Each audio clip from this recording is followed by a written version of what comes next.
Deux Chroniques, chapitre 18.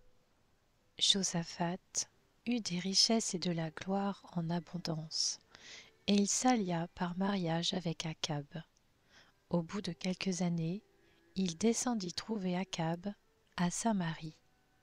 Ce dernier tua pour lui et pour la troupe qui l'accompagnait un grand nombre de brebis et de bœufs, et le poussa à monter à Ramoth, en Galaad.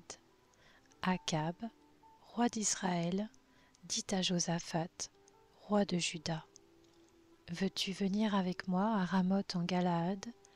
Josaphat lui répondit, « Toi et moi, ton peuple et le mien, il n'y aura aucune différence, et nous irons l'attaquer avec toi. » Puis Josaphat dit au roi d'Israël, « Consulte donc maintenant la parole de l'Éternel. » Le roi d'Israël rassembla les prophètes, au nombre de 400, et leur demanda, « Devons-nous aller attaquer Ramoth en Galaad, ou dois-je y renoncer ?»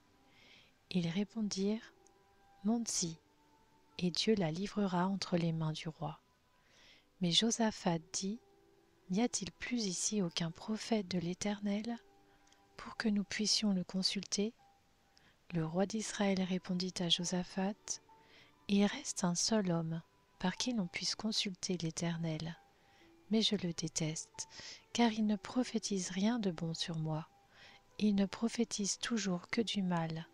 C'est Michée, fils de Jimla. » Josaphat répliqua, « Que le roi ne parle pas de cette manière. » Alors le roi d'Israël appela un eunuque et lui dit, « Fais venir tout de suite Michée, fils de Jimla. » Le roi d'Israël et Josaphat, le roi de Juda, étaient assis chacun sur son trône, habillés de leur tenue royale. Ils siégeaient sur la place qui se trouve à l'entrée de Samarie, et tous les prophètes prophétisaient devant eux. Sédécias, fils de Kenaana, s'était fabriqué des cornes en fer, et il affirma, « Voici ce que dit l'Éternel. Avec ces cornes, tu frapperas les Syriens jusqu'à leur destruction. » Tous les prophètes renchérissaient, « Monte à Ramoth en Galaad, tu connaîtras le succès, et l'Éternel la livrera entre les mains du roi. » Le messager qui était allé appeler Michée lui dit, « Les prophètes sont unanimes pour prédire du bien au roi. Que ta parole soit donc pareille à celle de chacun d'eux. Annonce du bien. » Michée répondit, « L'Éternel est vivant, je communiquerai ce que mon Dieu dira. » Lorsqu'il fut arrivé vers le roi, celui-ci lui dit, « Michée, devons-nous aller attaquer Ramoth en Galaad, ou dois-je y renoncer ?» Il répondit, « Montez-y, vous connaîtrez le succès, et ils seront livrés entre vos mains. » Le roi lui dit, « Combien de fois me faudra-t-il te faire jurer de ne me dire que la vérité au nom de l'Éternel ?» Michée répondit, « Je vois tout Israël dispersé sur les montagnes, comme des brebis qui n'ont pas de berger. Et l'Éternel a dit, ils n'ont pas de seigneur, que chacun retourne en paix chez lui. » Le roi d'Israël dit à Josaphat, « Ne te l'avais-je pas dit? Il ne prophétise rien de bon sur moi, il ne prophétise que du mal. » Michée ajouta, « Eh bien, écoutez donc la parole de l'Éternel. J'ai vu l'Éternel assis sur son trône, et tous les corps célestes debout à sa droite et à sa gauche. L'Éternel a dit, « Qui va persuader Akab, roi d'Israël, de monter à Ramoth en Galaad afin qu'il y meure ?» Ils ont répondu l'un d'une manière, l'autre d'une autre. Mais un esprit est venu se présenter devant l'Éternel et a dit, « Moi, je vais le persuader. » L'Éternel lui a dit, « Comment ? » « Je vais sortir, a-t-il répondu, et je vais être un esprit de mensonge dans la bouche de tous ces prophètes. » L'Éternel a dit, « Tu le persuaderas, tu vas y parvenir. Sors et agis de cette manière. » Maintenant, l'Éternel a mis un esprit de mensonge dans la bouche de tes prophètes que voici, mais lui, il a prononcé le malheur contre toi. Alors Sédécias, fils de Kenaana, s'approcha frappa Michée sur la joue et dit: « Par quel chemin l'Esprit de l'Éternel est-il sorti de moi pour te parler ?» Michée répondit: « Tu le verras, le jour où tu iras de chambre en chambre pour te cacher. » Le roi d'Israël dit: « Arrêtez Michée, et amenez-le à Amon, le chef de la ville, et à mon fils Joas. Vous leur ordonnerez: Voici ce que dit le roi. Mettez cet homme en prison, et nourrissez-le du pain et de l'eau de misère, jusqu'à ce que je revienne en paix. » Michée dit: « Si tu reviens en paix, c'est que l'Éternel n'a pas parlé par moi. » Il ajouta: « Écoutez, vous, tous les peuples. » Le roi d'Israël et Josaphat, le roi de Juda, montèrent à Ramoth en Galaad. Le roi d'Israël dit à Josaphat: « Je vais me déguiser pour aller au combat, mais toi, mets tes habits. » Le roi d'Israël se déguisa donc, puis ils partirent au combat. Le roi de Syrie avait donné cet ordre au chef de ses chars: « Vous n'attaquerez ni soldats ni officiers, mais seulement le roi d'Israël. » Quand les chefs des chars aperçurent Josaphat, ils se dirent: « C'est le roi d'Israël », et ils l'encerclèrent pour l'attaquer. Josaphat poussa alors un cri, et l'Éternel vint à son aide. Dieu les écarta de lui. Voyant que ce n'était pas le roi d'Israël, les chefs des chars s'éloignèrent de lui. Alors un homme tira au hasard avec son arc, et il frappa le roi d'Israël entre les deux parties de la cuirasse. Le roi dit à celui qui conduisait son char: « Fais demi-tour, et fais-moi sortir du champ de bataille, car je suis blessé. » Le combat fut si violent ce jour-là que le roi d'Israël fut retenu jusqu'au soir dans son char face aux Syriens, et il mourut vers le coucher du soleil. 2 Chroniques, chapitre 19. Quant à Josaphat, le roi de Juda, il revint en paix chez lui, à Jérusalem. Le voyant Jéhu, fils de Hanani, alla à la rencontre du roi Josaphat et lui dit: « Doit-on venir en aide aux méchants, et aimes-tu ceux qui détestent l'Éternel? À cause de cela, l'Éternel est irrité contre toi. Cependant, il a trouvé de bonnes choses en toi, car tu as fait disparaître du pays les poteaux sacrés, et tu as appliqué ton cœur à chercher Dieu. » Josaphat se réinstalla à Jérusalem, puis il se remit à visiter le peuple, depuis Beer-Shéba jusqu'à la région montagneuse d'Éphraïm, et il le fit revenir à l'Éternel, le Dieu de ses ancêtres. Il établit des juges dans le pays, dans chacune des villes fortifiées de Juda, et il dit aux juges: « Faites attention à votre manière d'agir, car ce n'est pas pour les hommes que vous prononcerez des jugements, c'est pour l'Éternel, et il sera près de vous quand vous rendrez votre verdict. Maintenant, que la crainte de l'Éternel soit sur vous. Veillez sur vos actes, car il n'y a chez l'Éternel notre Dieu ni injustice, ni favoritisme, ni acceptation de pots de vin. » À Jérusalem aussi, Josaphat avait établi des Lévites, des prêtres et des chefs de famille pour Israël, pour l'application du droit de l'Éternel et les contestations.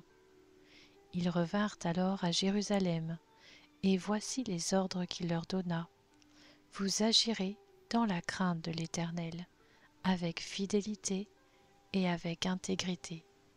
Dans toute cause que vous soumettront vos frères établis dans leur ville, en rapport avec un meurtre, une loi, un commandement, des prescriptions et des règles, vous les éclairerez.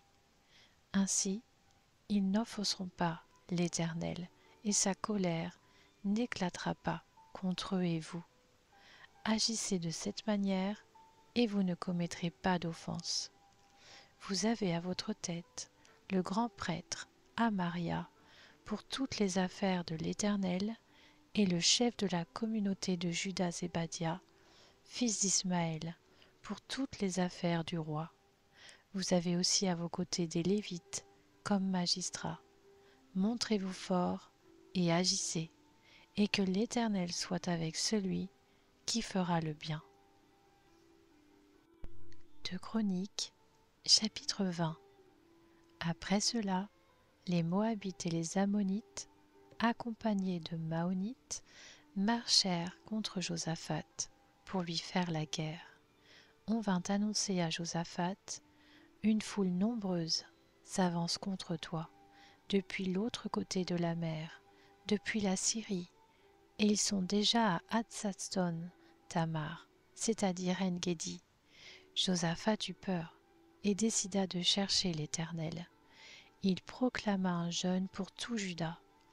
Les Judéens se rassemblèrent pour supplier l'Éternel. C'est même de toutes les villes de Juda que l'on vint pour chercher l'Éternel. Josaphat se tint debout au milieu de l'assemblée de Juda et de Jérusalem, dans la maison de l'Éternel, devant le nouveau parvis, et dit: Éternel, Dieu de nos ancêtres, n'est-ce pas toi qui es Dieu dans le ciel, et n'est-ce pas toi qui domines sur tous les royaumes des nations? N'est-ce pas toi qui détiens la force et la puissance, toi à qui personne ne peut résister? N'est-ce pas toi, notre Dieu, qui a dépossédé les habitants de ce pays devant ton peuple, devant Israël, et qui l'a donné pour toujours à la descendance d'Abraham, ton ami? Ils l'ont habité, et ils t'y ont construit un sanctuaire en l'honneur de ton nom, en disant: si un malheur nous atteint, que ce soit l'épée, le jugement, la peste ou la famine, nous nous présenterons devant ce temple et devant toi, car ton nom réside dans cette maison. Nous crierons à toi du fond de notre détresse, et tu nous écouteras et nous sauveras. Voici maintenant les Ammonites et les Moabites, ainsi que les habitants de la région montagneuse de Séhir. Tu n'as pas permis aux Israélites de pénétrer sur leur territoire quand ils venaient d'Égypte, et en effet, ils ont fait un détour et ne les ont pas détruits. Les voici qui nous récompensent en venant nous chasser de ton héritage, celui que tu nous as donné. Notre Dieu, ne vas-tu pas les juger? En effet, nous sommes sans force devant cette foule nombreuse qui vient nous attaquer, et nous ne savons que faire, mais nos yeux sont sur toi. Tous les Judéens se tenaient debout devant l'Éternel, y compris leurs jeunes enfants, leurs femmes et leurs fils. Alors l'Esprit de l'Éternel reposa au milieu de l'assemblée, sur Jacaziel, fils de Zacharie, et descendant de Benaja, Jéhiel et Mathania. C'était un Lévite, un descendant d'Asaph. Jacaziel dit: soyez attentifs, vous tous, Judéens et habitants de Jérusalem, et toi, roi Josaphat, voici ce que vous dit l'Éternel. N'ayez pas peur, et ne vous laissez pas effrayer devant cette foule nombreuse, car ce ne sera pas vous qui combattrez, ce sera Dieu. Demain, descendez contre eux. Ils vont monter par la colline de Tzitz, et vous les rencontrerez à l'extrémité de la vallée, en face du désert de Jéruel. Vous n'aurez pas à mener ce combat.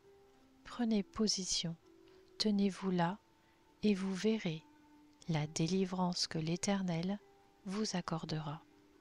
Juda et Jérusalem, n'ayez pas peur, et ne vous laissez pas effrayer. Demain, sortez à leur rencontre, et l'Éternel sera avec vous. Josaphat s'inclina, le visage contre terre, et tous les Judéens et les habitants de Jérusalem tombèrent devant l'Éternel pour l'adorer. Les Lévites, qui faisaient partie des Kéhathites et des Coréites, se levèrent pour louer d'une voix très forte l'Éternel, le Dieu d'Israël. Le lendemain, ils se levèrent tôt et partirent pour le désert de Tekoa. Au moment de leur départ, Josaphat se tint debout et dit: écoutez-moi, Judéens et habitants de Jérusalem, ayez confiance en l'Éternel votre Dieu, et vous serez affermis. Ayez confiance en ses prophètes, et vous réussirez. Puis, En accord avec le peuple, il désigna des musiciens qui, couverts d'ornements sacrés, célébraient l'Éternel, tout en marchant devant l'armée, et disaient: Louez l'Éternel, oui, sa bonté dure éternellement. Au moment où l'on commençait les chants et les louanges, l'Éternel plaça une embuscade contre les Ammonites, les Moabites et les habitants de la région montagneuse de Séhir, qui étaient venus contre Juda, et ils furent battus. Les Ammonites et les Moabites se dressèrent contre les habitants de la région montagneuse de Séhir pour les vouer à la destruction et les exterminer. Et quand ils en eurent fini avec les habitants de Séhir, ils s'aidèrent mutuellement à se détruire. Lorsque les Judéens furent arrivés à un point de vue donnant sur le désert, ils regardèrent du côté de la foule et constatèrent que ce n'étaient plus que cadavres tombés à terre. Il n'y avait aucun rescapé. Josaphat et son peuple allèrent piller leurs dépouilles. Ils trouvèrent en abondance parmi eux des richesses, des habits et des objets précieux, et ils en ramassèrent tant qu'ils ne purent tout emporter. Ils mirent 3 jours pour procéder au pillage du butin, car il était considérable. Le 4e jour, ils se rassemblèrent dans la vallée de Beraka. Ils y bénirent l'Éternel, c'est pourquoi ils appelèrent cet endroit vallée de Beraka, nom qui lui est resté jusqu'à aujourd'hui. Tous les hommes de Juda et de Jérusalem, avec Josaphat à leur tête, repartirent joyeux à Jérusalem, car l'Éternel les avait remplis de joie en les délivrant de leurs ennemis. Ils entrèrent à Jérusalem et dans la maison de l'Éternel au son des luttes, des harpes et des trompettes. La terreur de Dieu s'empara de tous les royaumes des autres pays lorsqu'ils apprirent que l'Éternel avait combattu contre les ennemis d'Israël. Ainsi, le royaume de Josaphat fut tranquille, et son Dieu lui donna du repos de tous les côtés. Josaphat régna sur Juda. Il avait 35 ans lorsqu'il devint roi, et il régna 25 ans à Jérusalem. Sa mère s'appelait Azuba, et c'était la fille de Shilchi. Il marcha sur la voie de son père Asa. Il ne s'en écarta pas, faisant ce qui est droit aux yeux de l'Éternel. Toutefois, les hauts lieux ne disparurent pas, et le peuple n'avait pas encore le cœur fermement attaché au Dieu de ses ancêtres. Le reste des actes de Josaphat, des premiers aux derniers, est décrit dans les mémoires de Jéhu, fils de Hanani, qui sont insérés dans les annales des rois d'Israël. Après cela, Josaphat, roi de Juda, s'associa avec le roi d'Israël Achasia, qui avait une conduite coupable. Il s'associa avec lui pour construire des bateaux long courriers, et ils firent ces bateaux à Etjon-Géber. Alors Eliezer, fils de Dodava, de Marécha, prophétisa contre Josaphat en disant: Parce que tu t'es associé avec Achasia, l'Éternel détruit ce que tu as fait. Les bateaux furent brisés et ne purent atteindre leur lointaine destination.